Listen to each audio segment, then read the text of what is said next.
کو اس بات کا یقین ہے کہ اس ملک میں رہنے والے شہری اس ملک کے وفادار ہیں. صرف پاکستان کے اندر اسٹیبلشمنٹ کو اس بات کا شک ابھی باقی ہے کہ یہاں پہ غدار بھی ہیں اور باغی بھی. کیوں شک کرتے ہو؟ کیا مسئلہ ہے آپ کا؟ یہ کہنا چاہیے، وہ نہیں کہنا چاہیے. سوال ہی تو پوچھتے ہیں. ہم کرتے کیا ہے؟ یعنی عجیب و غریب قسم کے سٹینڈرڈ پاکستان میں بنائے ہوئے ہیں. میں کچھ چیزیں آپ کے سامنے رکھ دیتا ہوں. پاکستان کی اسٹیبلشمنٹ سے کھلی میں سامنے بات کر دیتا ہوں. آپ غیروں کی جنگ میں ہمیں دھکیل دیں تو آپ مجھ پہ بتائیں، اور ہم آپ سے یہ پوچھیں کہ اتنے سارے بندے کیوں مارے جا رہے ہیں تو ہم غدار بھی ہیں اور باغی بھی. آپ بند کمروں کے اندر فیصلے کریں اس ملک کے 22 کروڑ عوام کے تو آپ مجھ پہ بتائیں.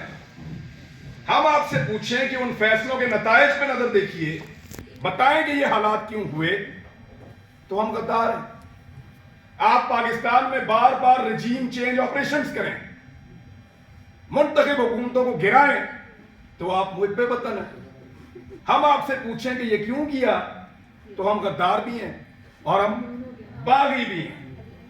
آپ وزیر اعظموں کے انٹرویوز کریں اور فیصلہ کریں کہ اس کو بنانا ہے اور اس کو نہیں بنانا تو آپ محب وطن ہیں. اور ہم جب یہ کہیں کہ جناب عوام کا فیصلہ ہونا چاہیے، یہ 22 کروڑ لوگ ہیں، کیڑے مکوڑے نہیں ہیں، تو ہم غدار بھی ہیں اور ہم باغی بھی ہیں. یعنی آپ بغاوتوں کے اور غداریوں کے مقدمے درج کروائیں جو پوری دنیا میں نہیں ہو رہے. اور جب ہم آپ کو یہ کہیں کہ کیا ہم باغی ہیں تو اس پہ بھی ہم باغی ہیں، اس پہ بھی ہم غدار ہیں. یعنی عجیب و غریب قسم کا کرائٹیریا بنایا ہوا ہے. آپ ہمارے لیے ہمارے ملک کی زمین کو تنگ کر دیں تو آپ محب وطن ہیں، اور ہم اپنی زمین پہ آزادی سے رہنے کا حق مانگیں تو ہم غدار ہیں، ہم باغی ہیں. آپ خدا نہ خواستہ کبھی ہار بھی جائیں تو آپ محب وطن ہیں. اور ہم آپ سے پوچھیں کہ حضور والا یہ کیا ہوا تھا تو ہم غدار ہیں، ہم باغی ہیں.